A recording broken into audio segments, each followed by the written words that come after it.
this presentation already, but I want to bring it up to bargaining so that you have an idea where we stand currently in our district. Current year FTE to traditional schools are declining. If you look at the first slide, when you see traditional, that means our schools. Those are our local schools, okay? The FTE forecasted at the beginning of the school year for 2024-2025, that was the budget that we were budgeted for based on the FPFP, what we were going to get as a budget. Come survey 2 and 3 projected after we've had our survey periods and we reported our student enrollments, you can see that we have a difference of 1,683.3. Basically, it's a decline and a drastic one at that. When you look at charter schools, they show an increase. When you look at virtual, they also show a decrease. When you look at scholarships, they show a major increase. Okay, so as you can see, our enrollment is on a decline by that much. Moving on to the next slide. Basically, declining enrollment and proration and funding are causing a reduction in current year FEFP funding. So when you look at our second FEFP calculation, our net FEFP was 236 million and change. By the time we reached third, we were at 129, obviously due to the enrollment decline. So you see the difference of 5.2 million. When you look at the FES scholarships, you see how they increase. That's money taken out of us to pay for the scholarships. So that's why that's money that's taken out of our FEFP for the scholarships. Then you have your class size reduction as showing a decrease also.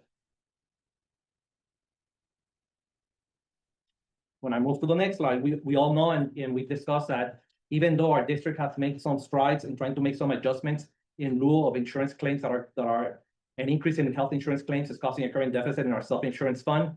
We've made some adjustments, but even then, as you can see, when you compare this year, our beginning balance was $8.5 million. Our premium revenues were coming at $54,249, but our claims was $57.5 million. So it's a difference of basically $3.8 million that it's going to have to come from our general fund. We have to keep a 60-day required fund balance for the insurance, and that's at $9 million.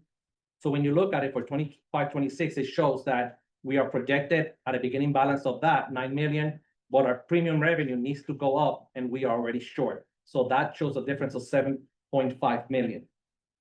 Our claims, our expenses are rising, but as a reminder, what it's rising per our employee contracts, the district must absorb 95% of the premium increase. So that's 7.5. We're going to absorb 95% of it.